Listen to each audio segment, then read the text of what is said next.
This is ContactTalkRadio.com. Consciousness in action. And you are taking action into your consciousness by tuning into Contact Talk Radio. And on TuneIn.com, Ping.fm, and UpSnap Mobile. Contact Talk Radio.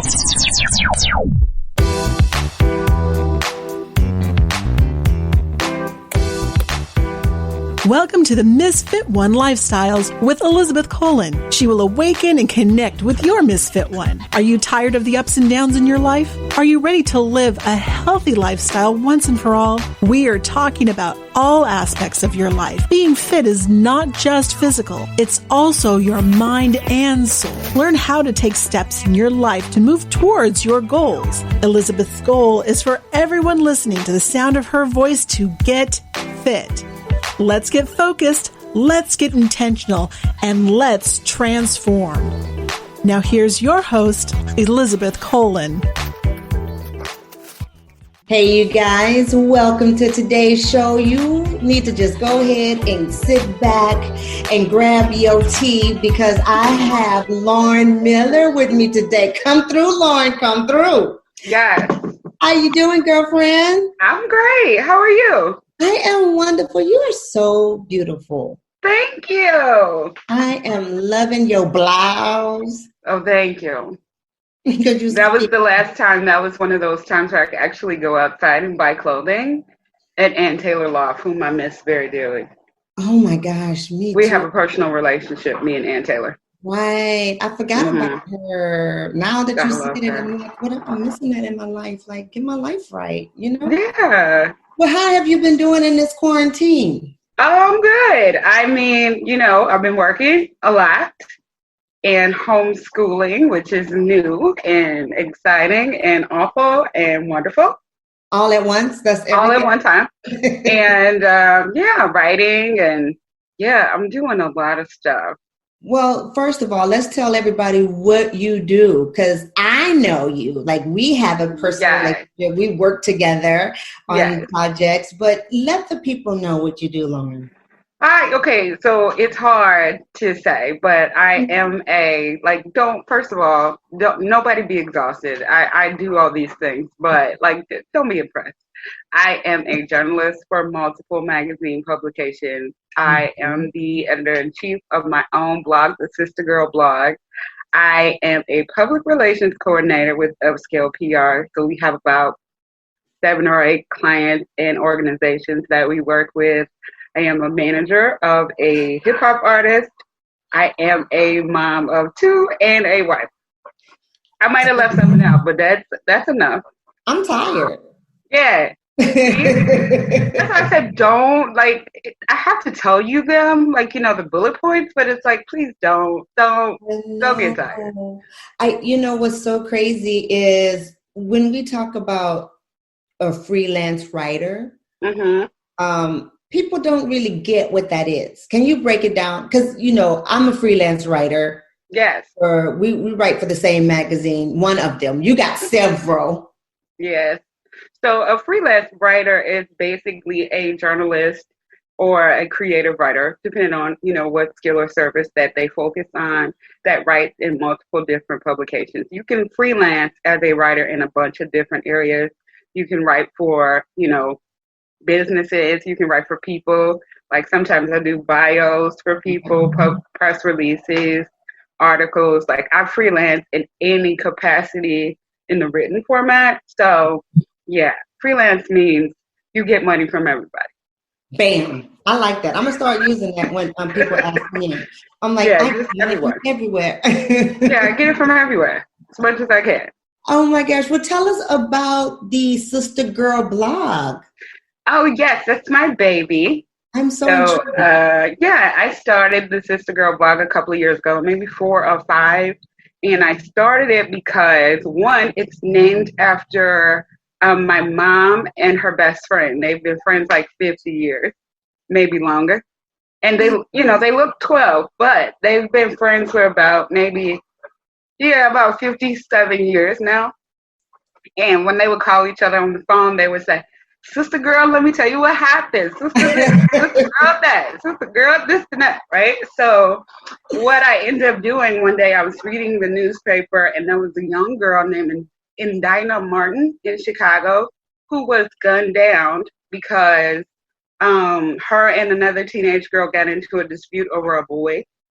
And the other teenage girl went home and I guess talked to her family about it, and her uncle gave her a gun.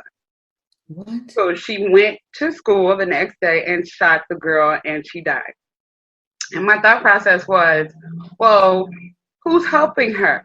The girl that shot her. Who's there to tell her, listen, you know, in 5 years, you're not going to care about that boy anymore. In 2 months, you're not going to care about that boy anymore.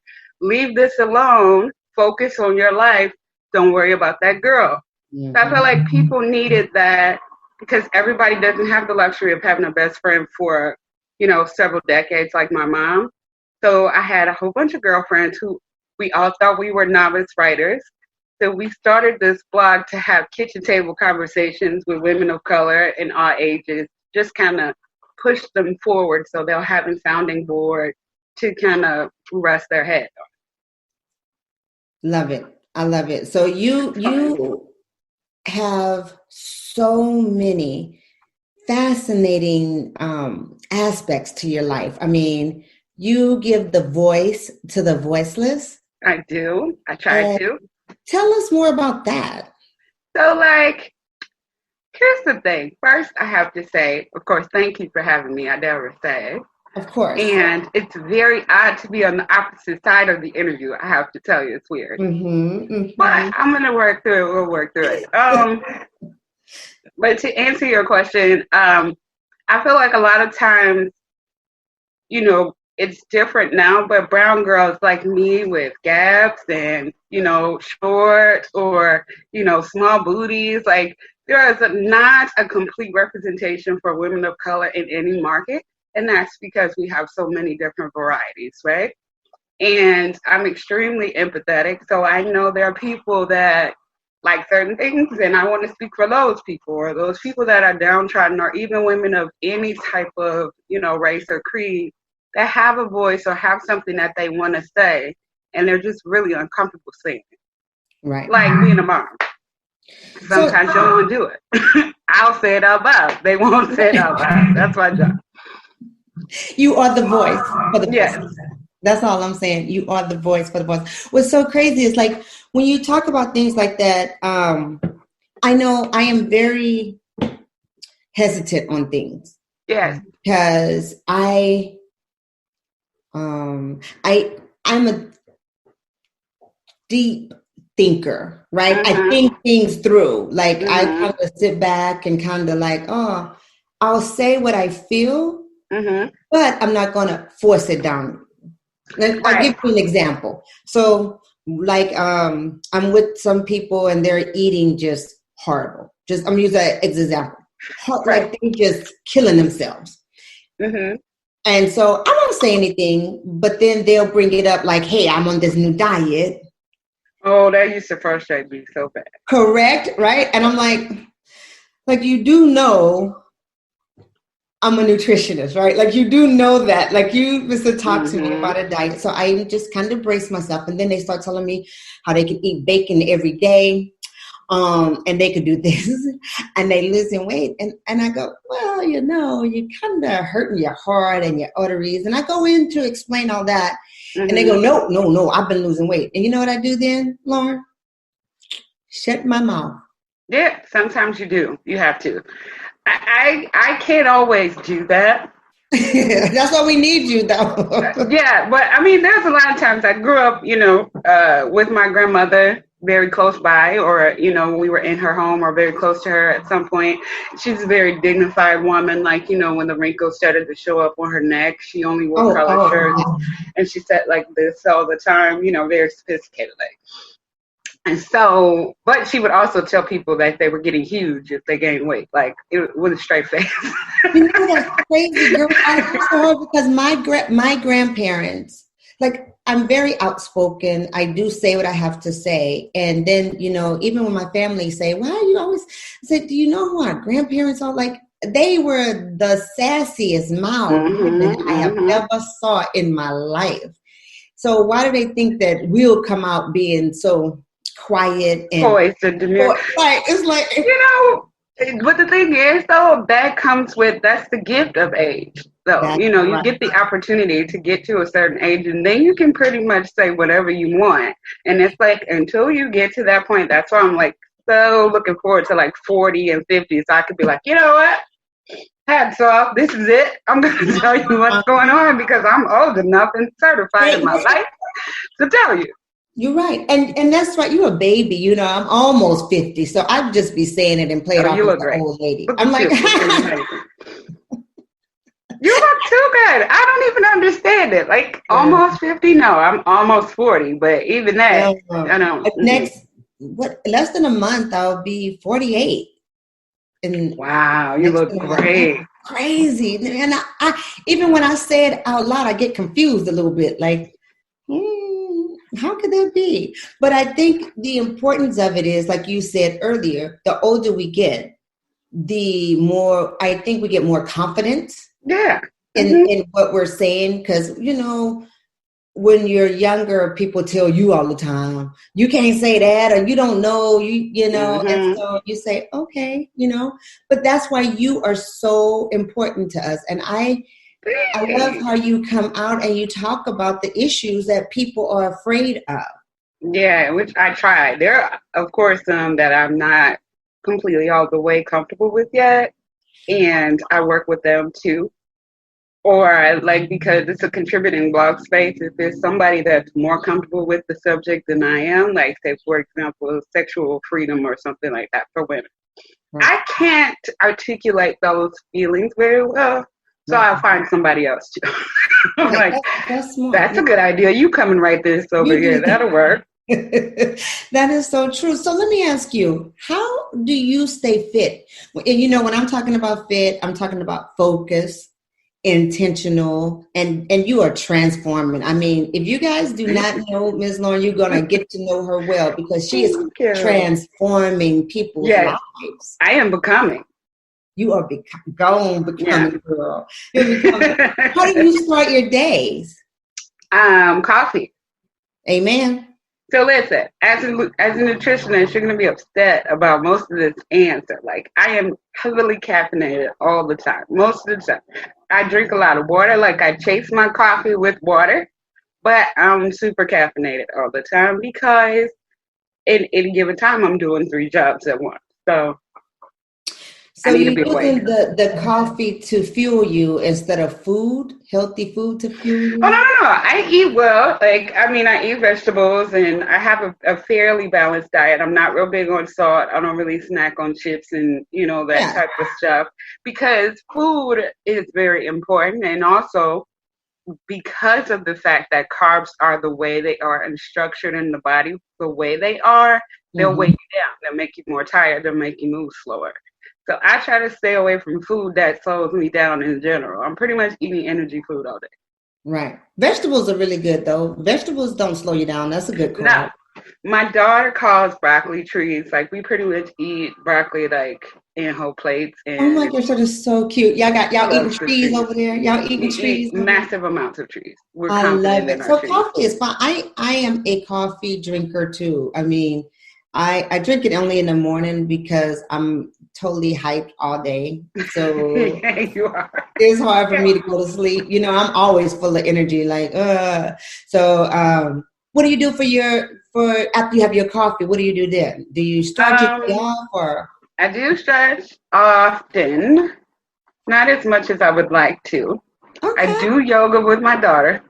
That's so cute. Yes. And then if I'm really feeling advantageous, I'm going to go for some Highway Fit, which is a 13-minute program that one of my clients actually created. It's on YouTube from Robert Richard. It's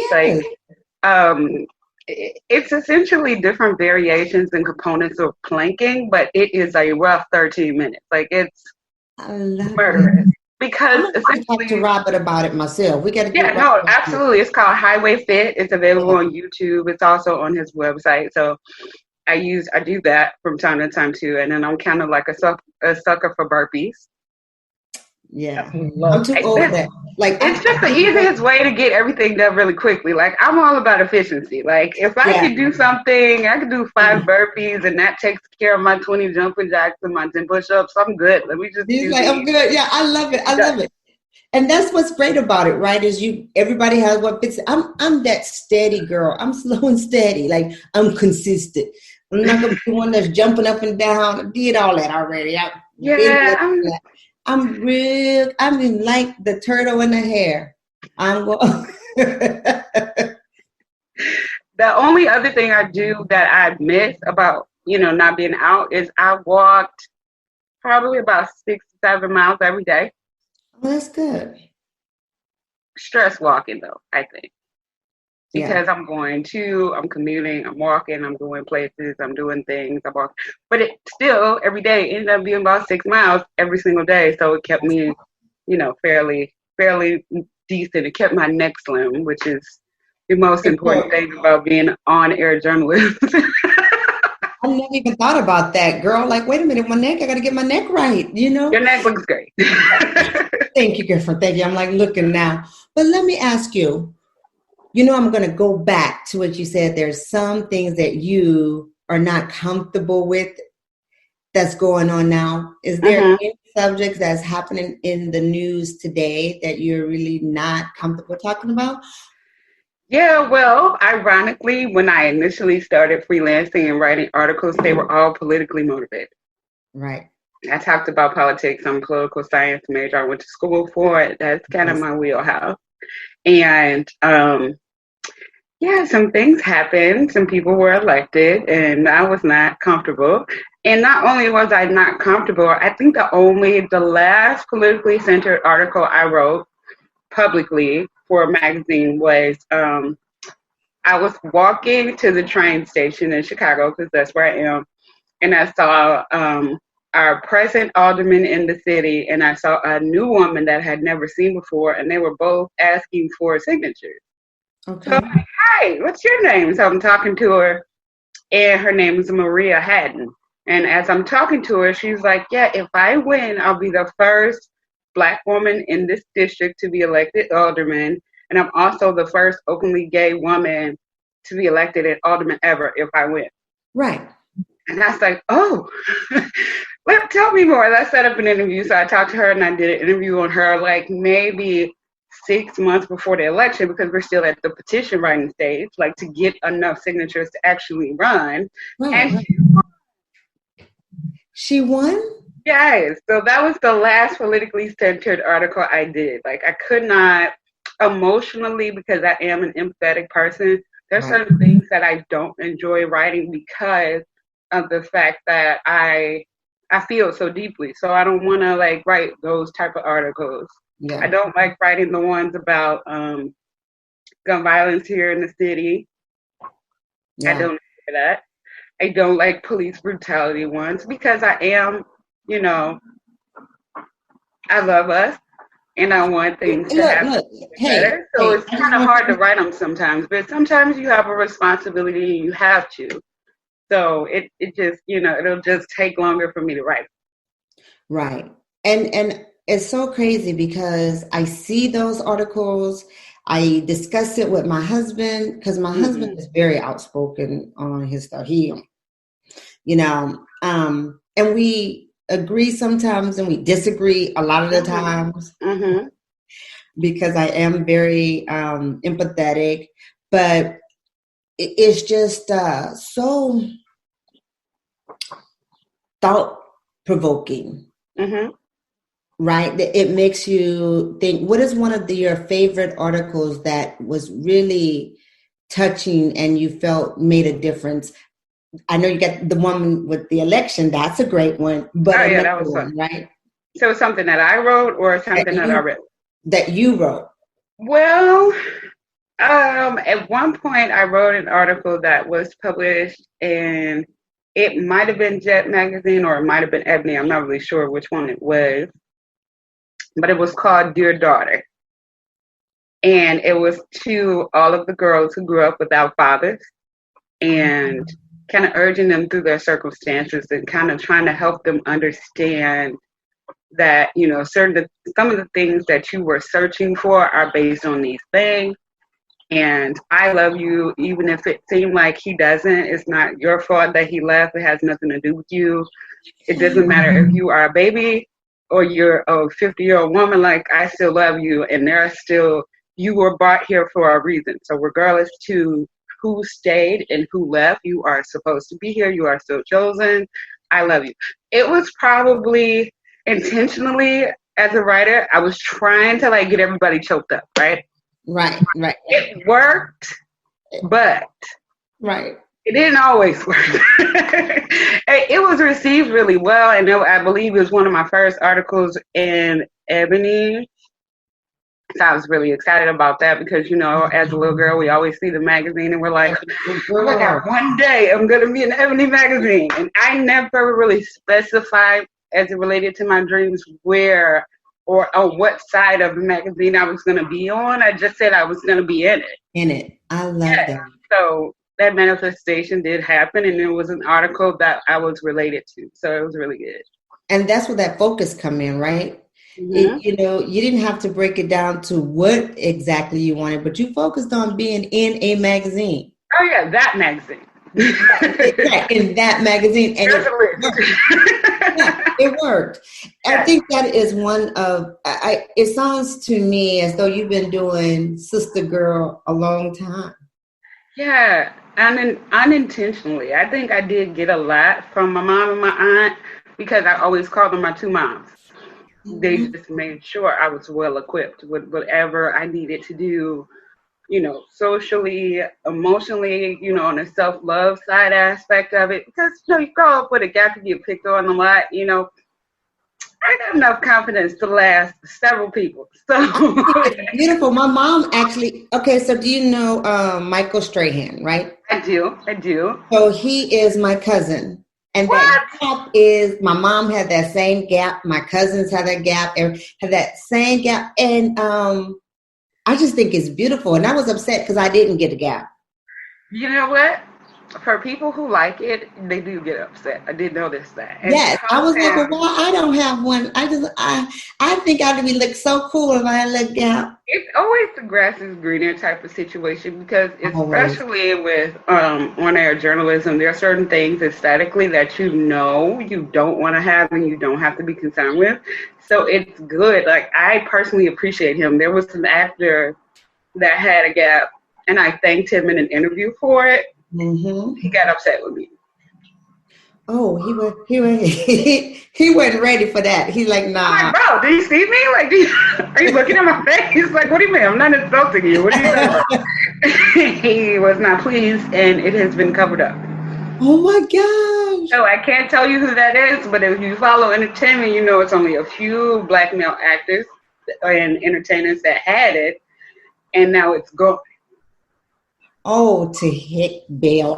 We're going to have to stay online afterwards because I got to know. Now my mind is like, who. It's so mean to me. I was so mad I don't even watch the show anymore. I don't even watch it. Oh, a show. Mm-hmm. Keep dropping them hints. We're going to pick it up. And that's the thing also I struggle with. We were talking about things that I struggle with writing gossip. I'm really good at it. Oh. And the reason why I struggle with writing it is because I know that if I'm to focus on kingdom building and, you know, running the right perception for our community, me spending time and energy typing gossip is not going to help us. There are plenty of people to do that. I do not want to be one of those people. Correct. Amen. I just don't think it. Here's the thing. I can't even really gossip because I forget.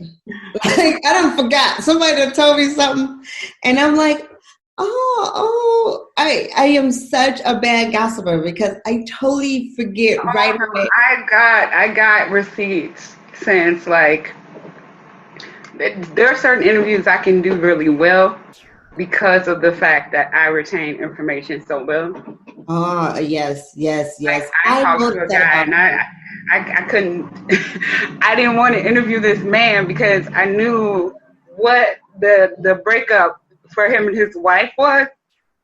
And I had, like, judged him to be the bad guy.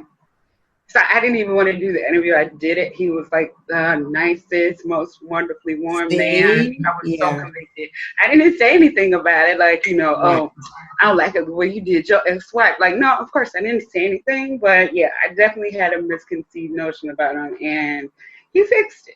And that's what's the bad thing about the gossip, because it's only one-sided and somebody's putting it out there. We all know some really great publicists and things that can go around and make a spin on anything. Oh yeah, we spin. It's part of the. It's part of the job. As part of the job, and that's what I think is so keen about what you guys do. Also, I wanted to say too, when you say a brown girl with the gap in this business, right? Yeah. I said the same thing because I think it was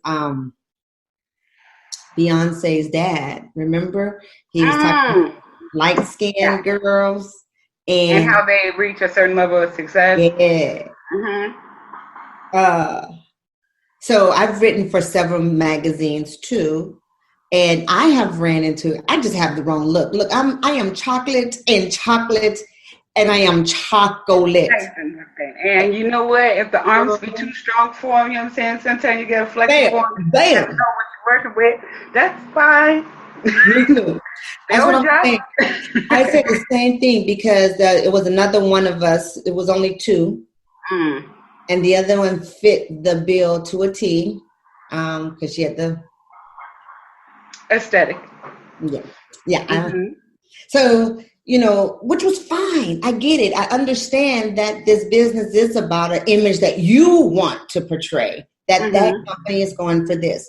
And I just know that I'm not part of that company anymore because I will never be anything other than this. Exactly. Nappy hair, brown skin. This is exactly. I wear my earrings large. These are just things that you will come to expect. Big hair. That's just me. Yeah, it's like I'm sorry, but it's crazy because he actually talked about it, and people were pissed when he said it. They were They had to be. Yeah, they were all upset. Yeah, because, oftentimes colorism is such a big thing in our community, regardless to if we appear to be above it or not. Colorism also extends over the aisle to other communities, and it also impacts our advancement a lot of times. So that's why I say kitchen table talk, like Wendy Williams said. Certain kitchen table conversations, we don't like to reach national news because it's like we don't want to appear oppressed. But, how do we get over it if we don't talk about it? Correct. So how do we push the narrative forward? How do we break those barriers down? Why is Octavia Spencer not, being exalted through the rafters, and why?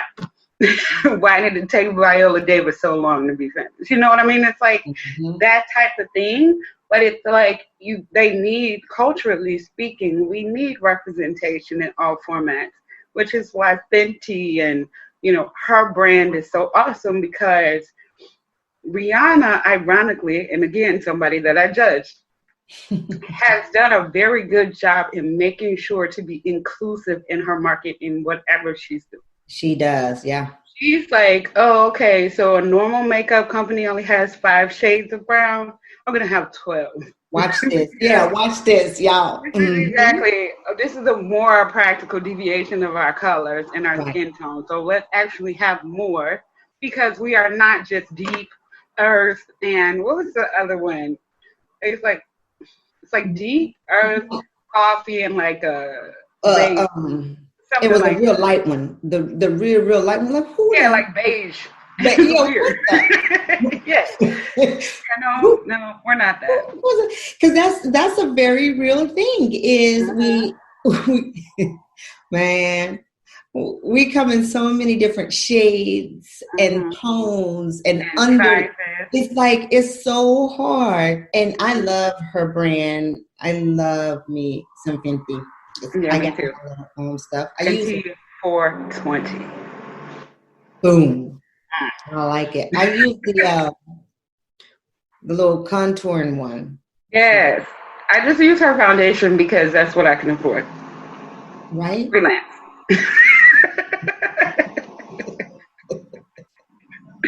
Exactly.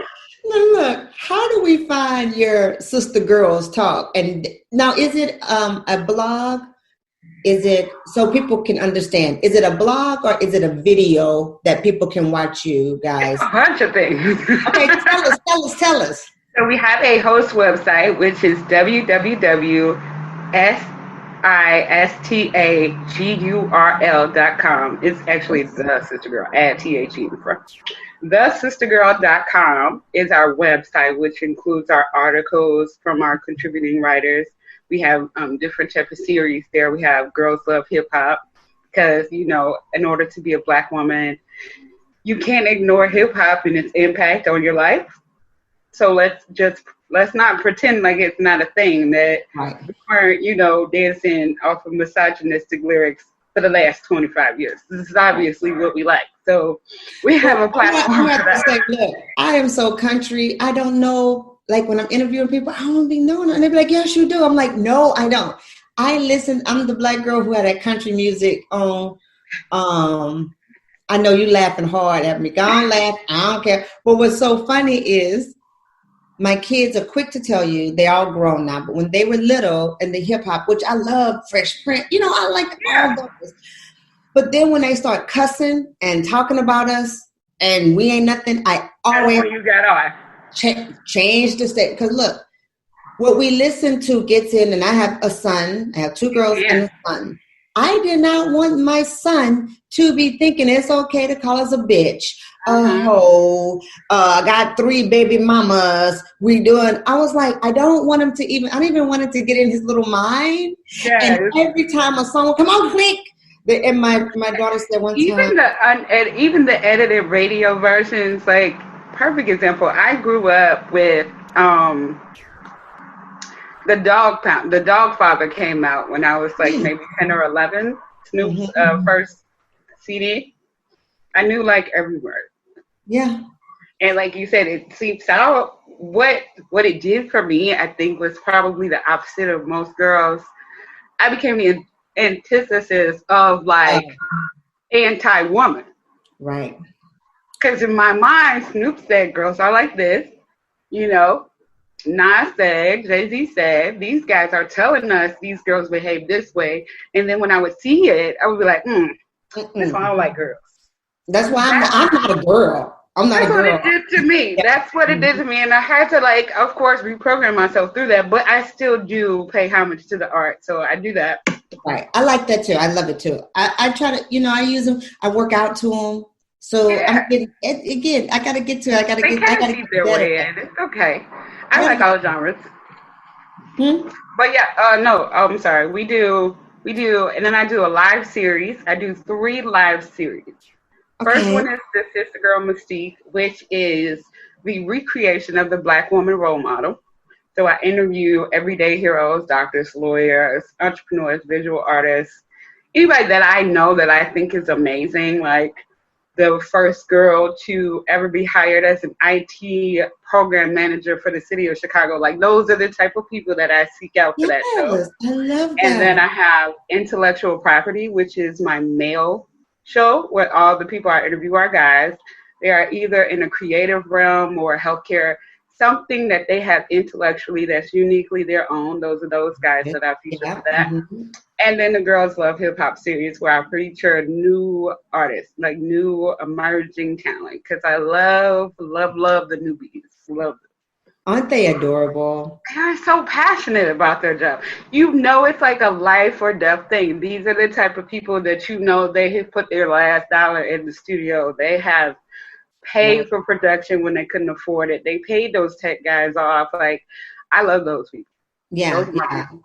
And that's really good. I love that. And I am so proud of you. We need more of you in our lives because you really do. You do live a fit life because you stay focused.